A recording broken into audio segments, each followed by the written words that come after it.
Hi, ഞാൻ doctor പ്രിയ Q1B health കെയറിലെ homeopathic ഫിസിഷ്യനാണ്. പെട്ടെന്നൊരു function വരുമ്പോൾ നല്ല അടിപൊളി ഡ്രസ്സൊക്കെ ഇടാൻ ആഗ്രഹിക്കാത്തവരായിട്ട് ആരും ഉണ്ടാവില്ല. ചിലപ്പോൾ നമ്മുടെ ബോഡി വെയിറ്റ് അല്ലെങ്കിൽ നമുക്ക് ഓവർ ബോഡി വെയിറ്റ് ഒക്കെ ഉള്ളത് കൊണ്ട് തന്നെ നമ്മൾ വിചാരിച്ച ഡ്രസ്സൊന്നും ഇടാൻ പറ്റുന്നില്ല. അതുപോലെ തന്നെ നമ്മുടെ സമൂഹത്തിൽ ബോഡി ഷേമിങ് വളരെ കൂടുതലാണ്. അതുകൊണ്ടൊക്കെ തന്നെ ഇന്ന് ഒരുപാട് പേര് എങ്ങനെ ഹെൽത്തി ആയിട്ട് ഡയറ്റ് ചെയ്യാം അല്ലെങ്കിൽ എങ്ങനെ ബോഡി വെയിറ്റ് കുറയ്ക്കാം എന്നൊക്കെ അന്വേഷിക്കുന്നവരാണ്. അപ്പം നമുക്കിന്ന് ഈ വീഡിയോയിലൂടെ എങ്ങനെ വെയിറ്റ് കുറയ്ക്കാമെന്ന് നോക്കാം.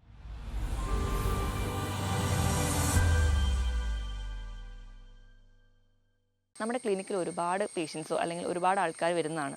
ഒരു മാസം കൊണ്ട് എങ്ങനെ 10 കിലോ കുറയ്ക്കാം, അല്ലെങ്കിൽ 8 കിലോ ഒരു ഫംഗ്ഷന് വേണ്ടി അർജൻറ്റായിട്ട് എങ്ങനെ കുറയ്ക്കാം, അങ്ങനെ കുറച്ചാൽ എന്തെങ്കിലും പ്രശ്നങ്ങളുണ്ടോ എന്നൊക്കെ ചോദിച്ചു വരാറുണ്ട്. നമ്മൾ കൃത്യമായൊരു ഡയറ്റ് ഉണ്ട്, അതോടൊപ്പം തന്നെ കൃത്യമായ വ്യായാമമൊക്കെ ഉണ്ടെങ്കിൽ കൃത്യമായിട്ട് നമുക്ക് നമ്മൾ ഈ പറഞ്ഞ പോലെ തന്നെ 8 കിലോയും 10 കിലോയും ഈസി ആയിട്ട് കുറയ്ക്കാവുന്നതാണ്. പക്ഷേ ചിലർക്കൊക്കെ ഇത് നമുക്ക് വിചാരിച്ച പോലെ നടക്കുന്നില്ല. അതെന്തുകൊണ്ടാണ് അങ്ങനെ ഉണ്ടാവുന്നത്? അവരെടുക്കുന്ന ഡയറ്റിൽ എന്തെങ്കിലും പാളിച്ചകൾ ഉണ്ടാവാം, അല്ലെങ്കിൽ അവരുടെ കൃത്യമായൊരു വ്യായാമം ഉണ്ടാവില്ല. നമുക്ക് ഈ വീഡിയോയിലൂടെ എങ്ങനെ ഹെൽത്തി ആയിട്ട് നമ്മുടെ വെയിറ്റ് കൺട്രോൾ ചെയ്യാമെന്ന് നോക്കാം. ഈ ടോപ്പിക്കിലേക്ക് വരുന്നതിന് മുമ്പ് നമുക്ക് എന്താണ് അമിതവണ്ണം എന്ന് നോക്കാം. അമിതവണ്ണം എന്ന് പറയുന്നത് നമ്മുടെ ശരീരത്തിന് ദോഷമാകും വിധം നമ്മുടെ ശരീരത്തിൽ കൊഴുപ്പ് അടിയുന്ന ഒരു അവസ്ഥയാണ്. അപ്പോൾ എത്രയാണ് ഈ അമിതവണ്ണം എന്ന് പറയുന്ന ഒരു വാല്യൂവിൽ എന്തെങ്കിലും ഒരു ലിമിറ്റ് ഉണ്ടോ എന്ന് നമുക്ക് നോക്കണം. അങ്ങനെ നോക്കണമെങ്കിൽ നമുക്ക് സ്റ്റാൻഡേർഡ് ആയിട്ടൊരു ടെക്നിക്ക് ഉണ്ട്. അതായത് നമ്മുടെ ബോഡി വെയിറ്റ് കിലോഗ്രാമിൽ എടുക്കുക, അതിനെ നമ്മുടെ ഹൈറ്റ് ഇൻ മീറ്റർ സ്ക്വയറിൽ ഹരിച്ച് കിട്ടുന്ന ഒരു വാല്യൂവിനെയാണ് നമ്മൾ BMI അല്ലെങ്കിൽ ബോഡി മാസ് ഇൻഡെക്സ് എന്ന് പറയുക. നമുക്ക് ഓരോരുത്തർക്കും നമുക്ക് വീട്ടിലിരുന്ന് തന്നെ ചെക്ക് ചെയ്യാവുന്നതേ ഉള്ളൂ. അങ്ങനെ ചെക്ക് ചെയ്ത് കിട്ടുന്ന വാല്യൂ 18നും 25നും ഇടയിലാണെങ്കിൽ അതിന് നമ്മൾ നോർമലായിട്ട് കൂട്ടും. 18ന് താഴെയുള്ളവരെ നമ്മൾ അണ്ടർ വെയിറ്റ് എന്നും 25നും 30നും ഇടയിലുള്ളതാണ് നമ്മൾ അമിതവണ്ണം എന്ന് പറയുക. 30ന് മുകളിൽ പോവുകയാണെങ്കിൽ അതിന് നമ്മൾ പൊണ്ണത്തടിയായിട്ടും കൂട്ടും. എന്തുകൊണ്ടാണ് ഇങ്ങനെ അമിതവണ്ണം ഉണ്ടാവുന്നത്? അമിതവണ്ണം ഉണ്ടാവാൻ പല കാരണങ്ങളുണ്ട്. ഒന്നാമതായിട്ട് പറയുകയാണെങ്കിൽ നമ്മുടെ ഒരു ഫുഡ് ഹാബിറ്റ്. നമ്മൾ വലിച്ചു വാരി കഴിക്കുക, നമ്മൾ ആവശ്യത്തിലും കൂടുതൽ കഴിക്കുക, അത് നമ്മൾ ഹെൽത്തി അല്ലാത്ത ഭക്ഷണങ്ങൾ കഴിക്കുക, ഇതുകൊണ്ടാണ് നമുക്ക് ഒന്നാമത് അമിതവണ്ണം വരുന്നത്. ഇത് കൂടാതെ തന്നെ ചില എൻഡോജീനിയസ് കണ്ടീഷൻസ്, അതായത് നമുക്ക് ചില അസുഖങ്ങളുണ്ടെങ്കിൽ, തൈറോയിഡിന് എന്തെങ്കിലും കംപ്ലയിൻസ് ഉണ്ടെങ്കിൽ, അതുപോലെ തന്നെ PCOD പോലെയുള്ള രോഗങ്ങളുള്ളവർക്ക്, ഇപ്പം ഒരു സ്ട്രെസ്സോ മെൻ്റൽ ടെൻഷനോ ഉണ്ടെങ്കിൽ അമിതമായിട്ട് ഫുഡ് വലിച്ചു വാരി കഴിക്കുക, ഇങ്ങനെ പല കണ്ടീഷൻസും ഉണ്ടാകും. ഇത് കൂടാതെ തന്നെ പാരമ്പര്യമായിട്ട് നമുക്ക് വണ്ണം കൂടുതലുള്ളവരെ കാണാൻ പറ്റും. ചില മെഡിസിൻസ് ഒക്കെ എടുക്കുക, സ്റ്റിറോയിഡ്സ് ഒക്കെ എടുത്തതിൻ്റെ ഭാഗമായിട്ട് വണ്ണം കൂടുന്നവരുണ്ടാവും.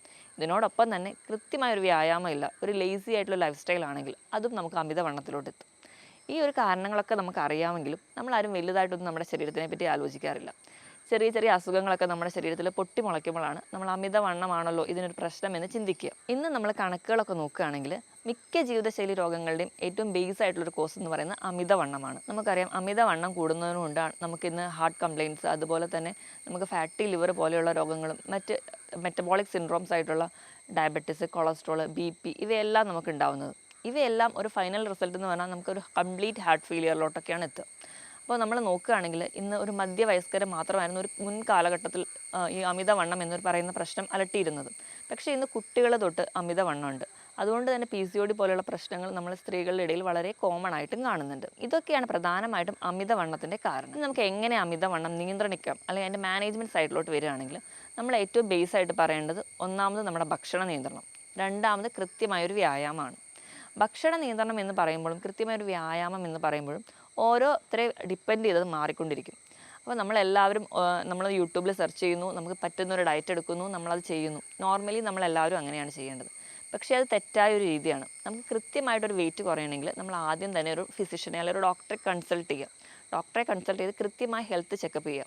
നമ്മുടെ BP, കൊളസ്ട്രോൾ, നമുക്ക് ഏതെങ്കിലും തൈറോയ്ഡ് ഇഷ്യൂസോ അല്ലെങ്കിൽ മറ്റെന്തെങ്കിലും രോഗങ്ങൾ നമുക്കുണ്ടോ എന്ന് നോക്കുക. ഇങ്ങനെ എന്തെങ്കിലും ഒരു കണ്ടീഷൻസ് ഉണ്ടെങ്കിൽ ആദ്യം ആ അണ്ടർലൈൻ കോസിനെ അതിനെ ട്രീറ്റ് ചെയ്യാം. ആ ഒരു കണ്ടീഷൻ ട്രീറ്റ് ചെയ്താൽ തന്നെ നമുക്ക് അമിതവണ്ണം കുറയ്ക്കാം.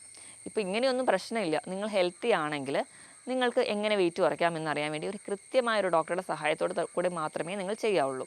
നമുക്ക് ആദ്യം തന്നെ എങ്ങനെയാണ് ഭക്ഷണത്തിൽ നിയന്ത്രിക്കേണ്ടതെന്ന് നോക്കാം. ഭക്ഷണത്തിൽ നിയന്ത്രിക്കണം എന്ന് പറയുമ്പോൾ എല്ലാവരും പറയും പുറത്ത് പോയി കഴിക്കുന്നവർക്ക് മാത്രമേ വണ്ണം കൂടുള്ളൂ, വീട്ടിലെ ഭക്ഷണം കഴിച്ചാൽ വണ്ണം കൂടില്ല എന്ന്. ഇത് തെറ്റായ ഒരു നിഗമനമാണ്. നമ്മൾ വീട്ടിലെ ഭക്ഷണമാണ് കഴിക്കുന്നതെങ്കിലും അല്ലെങ്കിൽ പുറത്ത് പോയി ഭക്ഷണം കഴിക്കുന്നു എന്നതിനല്ല ഡിപ്പെൻഡ് ചെയ്യുക, നമ്മുടെ ഫുഡിൻ്റെ ക്വാളിറ്റീനെയാണ് ഡിപ്പെൻഡ് ചെയ്യുക. നമ്മൾ അമിതമായിട്ട് മധുരം കഴിക്കുന്നു, അമിതമായിട്ട് ഉപ്പ് കഴിക്കുന്നു, ഇവയൊക്കെ നമുക്ക് വണ്ണം കൂടാൻ വേണ്ടി കാരണമാകും. നമ്മൾ ഒരു മാസത്തേക്ക് പഞ്ചസാര തന്നെ കംപ്ലീറ്റ് ആയിട്ട് നിർത്തി നോക്കൂ, നിങ്ങളുടെ ബോഡി വെയിറ്റ് പെട്ടെന്ന് തന്നെ കുറയുന്നതായിട്ട് കാണാം. കാരണം നമ്മുടെ ശരീരത്തിലെത്തുന്ന വൈറ്റ് പോയിസൺ എന്നറിയപ്പെടുന്നത് പഞ്ചസാരയാണ്. അപ്പോൾ ബേസിക് ആയിട്ട് നിങ്ങൾ ചെയ്യേണ്ടതെന്ന് വെച്ചിട്ടുണ്ടെങ്കിൽ പഞ്ചസാര, ഉപ്പ് ഇവയുടെയൊക്കെ ലെവൽ കൺട്രോൾ ചെയ്യുക. അപ്പോൾ ഒന്നാമതായിട്ട് ചെയ്യേണ്ടത് അതാണ്. രണ്ടാമതായിട്ട് അന്നജത്തിൻ്റെ അളവ് കുറയ്ക്കുക. അന്നജം എന്ന് പറയുമ്പോൾ നമ്മൾ കഴിക്കുന്ന അപ്പം, പുട്ട്, ദോശ, ഇഡ്ഡലി, ചോറ് ഇവയെല്ലാം അന്നജമാണ്. കംപ്ലീറ്റ്ലി നമ്മൾ അവോയ്ഡ് ചെയ്യുന്നത് ഇതിൻ്റെ അളവാണ്. കംപ്ലീറ്റ്ലി ഇത് അവോയ്ഡ് ചെയ്യുക എന്ന് പറഞ്ഞു കഴിഞ്ഞാൽ അന്നജം ഒന്നും കഴിക്കരുത് എന്നല്ല, അതിൻ്റെ ഒരു ഫുഡ് റെഗുലേറ്റ് ചെയ്യുക. അതെങ്ങനെയാണെന്ന് ഞാൻ വിശദമായി പറഞ്ഞുതരാം. ഇത് കൂടാതെ തന്നെ നമ്മൾ എണ്ണയിൽ വറുത്തതും പൊരിച്ചതുമായ ഭക്ഷണമാണ് കൂടുതലായിട്ട് കഴിക്കുന്നതെങ്കിൽ അവ കൺട്രോൾ ചെയ്യാം. ദിവസം കഴിക്കുന്ന ഉപ്പിൻ്റെ അളവ് എന്ന് പറഞ്ഞു കഴിഞ്ഞാൽ 5 ഗ്രാം മാത്രമേ പാടുള്ളൂ. ദിവസം കഴിക്കുന്ന ഉപ്പിൻ്റെ അളവ് എന്ന് പറഞ്ഞാൽ 1 ടീസ്പൂണാണ്. ഇതിൽ കൂടാതിരിക്കാൻ വേണ്ടി നിങ്ങൾ ശ്രദ്ധിക്കണം. അതോടൊപ്പം തന്നെ പഞ്ചസാര പൂർണ്ണമായും ഒഴിവാക്കുക. കുട്ടികൾക്ക് കുഞ്ഞിലേ തൊട്ട് ബേക്കറി ഐറ്റംസോ ഫ്രൂട്ട് ജ്യൂസസോ അല്ലെങ്കിൽ പെപ്സി കോള പോലെയുള്ള സോഫ്റ്റ് ഡ്രിങ്ക്സോ മേടിച്ച് കൊടുക്കാതിരിക്കുക. ഇവ നമുക്ക് വെയിറ്റ് ഗെയിനൊരു കാരണമാണ്. ഇതോടൊപ്പം തന്നെ എണ്ണയിൽ വറുത്തതും പൊരിച്ചതുമായ ഭക്ഷണം ഇവയും കംപ്ലീറ്റ് ആയിട്ട് കുറയ്ക്കാൻ വേണ്ടി ശ്രദ്ധിക്കുക. അതുപോലെ പ്രോസസ്ഡ് ഫുഡ്, ടിൻഡ് ഫുഡ്, മൈദ അടങ്ങിയ ഭക്ഷണങ്ങൾ ഇവയും കുറയ്ക്കുന്നത് നല്ലതാണ്. ഇവയൊക്കെയാണ് ഭക്ഷണത്തിൽ നമ്മൾ അവോയ്ഡ് ചെയ്യേണ്ടത്. അപ്പോൾ നമുക്കിനി എന്തൊക്കെ കഴിക്കാം? നമ്മൾ കഴിക്കുമ്പോൾ കൂടുതലായിട്ട് നമ്മുടെ ഭക്ഷണത്തിൽ അന്നജം മാറ്റിയിട്ട് പ്രോട്ടീൻ കൂടുതലായിട്ട് കഴിക്കുക. എന്താണ് ഈ പ്രോട്ടീൻ എന്ന് പറയുമ്പോൾ? നമ്മൾ കംപ്ലീറ്റ് പ്രോട്ടീൻ എന്ന് പറയുന്നത് നമ്മുടെ മുട്ടയാണ്. വലിയ കൊളസ്ട്രോളോ അല്ല വലിയ പ്രശ്നങ്ങളോ ഒന്നും ഇല്ലാത്ത ആൾക്കാർക്കാണെങ്കിൽ 2-3 മുട്ടയുടെ വെള്ളയും ഒരു മുട്ട ഫുള്ളായിട്ടും കഴിക്കാവുന്നതാണ് ഒരു ദിവസം. അപ്പോൾ നിങ്ങൾക്കിങ്ങനെ മുട്ട കഴിക്കാം. അതോടൊപ്പം തന്നെ പ്രോട്ടീൻ എന്ന് പറയുമ്പോൾ ഇറച്ചി, മീൻ ഇവയൊക്കെ നമ്മൾ പ്രോട്ടീനിൽ ഉൾപ്പെടുത്തും. ഇവയെല്ലാം കറി വെച്ച് നിങ്ങൾ കഴിക്കാം. അതോടൊപ്പം പയറ്, കടല, പരിപ്പ് ഇവയെല്ലാം പുഴുങ്ങി കഴിക്കുന്നതും വളരെ നല്ലതാണ്. ഇതൊക്കെയാണ് നമ്മൾ കഴിക്കേണ്ടത്. ഇനി നമുക്ക് കഴിക്കുന്നതിനോടൊപ്പം മാത്രം നമുക്ക് വെള്ളം കുടിക്കുന്നതിൻ്റെ അളവ് കൃത്യമായിട്ട് നിയന്ത്രിക്കണം. ഒരാളുടെ ബോഡി വെയിറ്റ് എന്ന് പറയുന്നത് അതിനോട് 25 കിലോയ്ക്ക് 1 ലിറ്റർ വെള്ളം എന്ന കണക്കെ നമ്മൾ വെള്ളവും കൂടി കുടിക്കാൻ വേണ്ടി ശ്രദ്ധിക്കുക. ഇതൊക്കെ നമ്മൾ ഭക്ഷണത്തിൽ സ്ഥിരമായി വരുന്ന തെറ്റുകൾ ഒന്ന് മാറ്റിയാൽ തന്നെ ഒരു പരിധി വരെ നമുക്ക് വെയിറ്റ് ലോസ് ഉണ്ടാവാൻ പറ്റും. ഇങ്ങനെയൊക്കെ പറഞ്ഞാലും കൃത്യമായിട്ടൊരു ഡയറ്റ് എങ്ങനെ സെറ്റ് ചെയ്യാൻ നോക്കാം. നമ്മൾ രാവിലെ എണീക്കുമ്പോൾ തന്നെ നമ്മൾ ബെഡ് കോഫി ആയിട്ടാണ് സ്റ്റാർട്ട് ചെയ്യുക. നല്ല കടുപ്പത്തിൽ നല്ല മധുരമൊക്കെ ഇട്ടൊരു ചായയോ കാപ്പിയോ അത് നമ്മുടെ ശീലമാണ്. അത് മാറ്റിയിട്ട് നിങ്ങളൊരു ഹെൽത്ത് ഡ്രിങ്ക്സ് അല്ലെങ്കിൽ ഒരു ഡീടോക്സിഫൈങ് ഡ്രിങ്ക്സ് സ്റ്റാർട്ട് ചെയ്യുക. അപ്പം നമുക്ക് ഏതൊക്കെയാണ് ആ ഡീടോക്സിഫൈങ് ഡ്രിങ്ക്സ് എന്ന് നോക്കാം. ഒന്നാമതായിട്ട് നമുക്ക് ഗ്രീൻ ടീ കുടിക്കാം. അത് നല്ലൊരു ആൻറ്റി ഓക്സിഡൻ്റ് ആണ്. അപ്പോൾ ആൻറ്റി ഓക്സിഡൻ്റ് എന്ന് പറയുമ്പോൾ നമ്മുടെ ശരീരത്തിൽ ആവശ്യമില്ലാതെ ഉണ്ടാകുന്ന കുറേ ഓക്സിഡേറ്റീവ് സ്ട്രെസ്സും അതുപോലെ തന്നെ ഇൻഫ്ലമേറ്ററി റിയാക്ഷൻസൊക്കെ അത് നമുക്ക് ഉന്മൂലനം ചെയ്യാൻ പറ്റും. അപ്പം നിങ്ങൾ ഗ്രീൻ ടീയിൽ സ്റ്റാർട്ട് ചെയ്യാം. രണ്ടാമതായിട്ട് നിങ്ങൾക്ക് കുടിക്കാവുന്ന ഒന്നാണ് ചെറുനാരങ്ങ വെള്ളം. ചെറുനാരങ്ങ വെള്ളം കുടിക്കുമ്പോൾ നിങ്ങൾ ശ്രദ്ധിക്കേണ്ടത് എന്താണെന്ന് വെച്ചിട്ടുണ്ടെങ്കിൽ സ്ഥിരമായിട്ട് കുടിക്കാതിരിക്കാൻ വേണ്ടി ശ്രദ്ധിക്കുക. നിങ്ങൾക്ക് ഞാൻ നേരത്തെ പറഞ്ഞതുപോലെ നിങ്ങൾക്ക് ഫംഗ്ഷന് പോകാണ്ട് ഒരു 8 കിലോ കുറയ്ക്കണം വെയിറ്റ്, എന്നാലും നിങ്ങൾക്ക് നിങ്ങൾ വിചാരിച്ച ഡ്രസ്സ് ഇടാൻ പറ്റുള്ളൂ. ഇങ്ങനെ എമർജൻസി ആയിട്ട് വരുന്ന ഒരു യുദ്ധകാലാടിസ്ഥാനത്തിൽ വരുന്ന ഈ ഒരു കണ്ടീഷൻസിന് വേണ്ടിയിട്ട് നിങ്ങൾക്ക് ചെറുനാരങ്ങയുടെ വെള്ളം കുടിക്കാം. അതെങ്ങനെയാണ് പ്രിപ്പയർ ചെയ്യേണ്ടതെന്ന് നോക്കിക്കഴിഞ്ഞാൽ 1 ലിറ്റർ വെള്ളം എടുക്കുക. അതിനകത്തൊരു ചെറുനാരങ്ങ നിങ്ങൾ പിഴിഞ്ഞൊഴിഞ്ഞ് വെക്കുക. അതിലൂടെ ഒരു ചെറിയ കഷ്ണം ഇഞ്ചി കൂടി ചതച്ചിടുക. രാത്രി ഇത് പ്രിപ്പയർ ചെയ്ത് വെക്കുക. രാവിലെ എണീക്കുമ്പോൾ തൊട്ട് ഇത് നിങ്ങൾ കുടിക്കാൻ വേണ്ടി സ്റ്റാർട്ട് ചെയ്യുക. രാവിലെ ഒറ്റയടിക്ക് നിങ്ങൾക്ക് വെറും വയറ്റിൽ ഇത് കുടിക്കാൻ ബുദ്ധിമുട്ടുണ്ടെങ്കിൽ ലൈറ്റായിട്ടുള്ളൊരു ബ്രേക്ക്ഫാസ്റ്റ്, 1 ദോശയോ 2 ദോശയോ കഴിച്ചതിന് ശേഷം നിങ്ങൾക്ക് സ്റ്റാർട്ട് ചെയ്യാം. എപ്പോഴും അസിഡിറ്റി പോലെയുള്ള പ്രശ്നങ്ങളുള്ളവരാണെങ്കിൽ വെറും വയറ്റിൽ കുടിക്കാത്തതാണ് നല്ലത്. ഇപ്പം 1 ലിറ്റർ വെള്ളം നിങ്ങൾക്ക് 250 ml എന്ന അളവിൽ 3-4 തവണയായിട്ട് നിങ്ങൾക്കത് കുടിച്ച് തീർക്കാവുന്നതാണ്. ഇങ്ങനെ ചെയ്യുമ്പോൾ ഉള്ള ഗുണം എന്താണെന്ന് വെച്ചിട്ടുണ്ടെങ്കിൽ ഇതിനോടൊപ്പം തന്നെ ഇങ്ങനെ ഈ വെള്ളം കുടിക്കുന്നതിനോടൊപ്പം തന്നെ കൃത്യമായൊരു ലൈഫ് സ്റ്റൈലും ഉണ്ട്. അതോടൊപ്പം തന്നെ ഒരു വ്യായാമം കൂടി ഉണ്ടെങ്കിൽ ഈ പറയുന്ന ഡീടോക്സിഫിക്കേഷൻ ഫംഗ്ഷൻ നടക്കുന്നത് വഴി നിങ്ങൾക്ക് നിങ്ങളുടെ ബോഡിയിലുള്ള വേസ്റ്റൊക്കെ ബവലായിട്ടോ യൂറിനായിട്ടോ പുറന്തള്ളപ്പെടും. അത് തന്നെ നിങ്ങൾക്ക് നിങ്ങളുടെ ഒരു ഫ്രഷ്നെസ് ഫീൽ ചെയ്യും. അത് നമ്മുടെ മുടിക്കും സ്കിന്നിനും ഒക്കെ കൂടുതൽ സപ്പോർട്ടീവാണ് ചെറുനാരങ്ങ. കാരണം ധാരാളം വൈറ്റമിൻ സിയും അടങ്ങിയിട്ടുണ്ട്. അപ്പോൾ നമുക്ക് പെട്ടെന്നുള്ള ഒരു ആവശ്യത്തിന് സ്ഥിരമായി കുടിക്കാനല്ല, പെട്ടെന്ന് വെയിറ്റ് കുറയ്ക്കണം എന്ന ആഗ്രഹമുള്ളവർക്കാണെങ്കിൽ ഇത് ചെയ്യാവുന്നതാണ്. രണ്ടാമതായിട്ട് നിങ്ങൾക്കിങ്ങനെ മോർണിംഗ് രാവിലെ എണീക്കുമ്പോൾ തന്നെ കുടിക്കാൻ പറ്റുന്ന ഒന്നാണ് ജീരകവെള്ളം. നമ്മുടെ ചെറുജീരകം എടുക്കുക. നിങ്ങൾക്ക് ഒരു ദിവസം 1 മുതൽ 1.5 ടീസ്പൂൺ വരെ ചെറുജീരകം നമുക്ക് നമ്മുടെ ഫുഡിൽ ഉൾപ്പെടുത്താവുന്നതാണ്.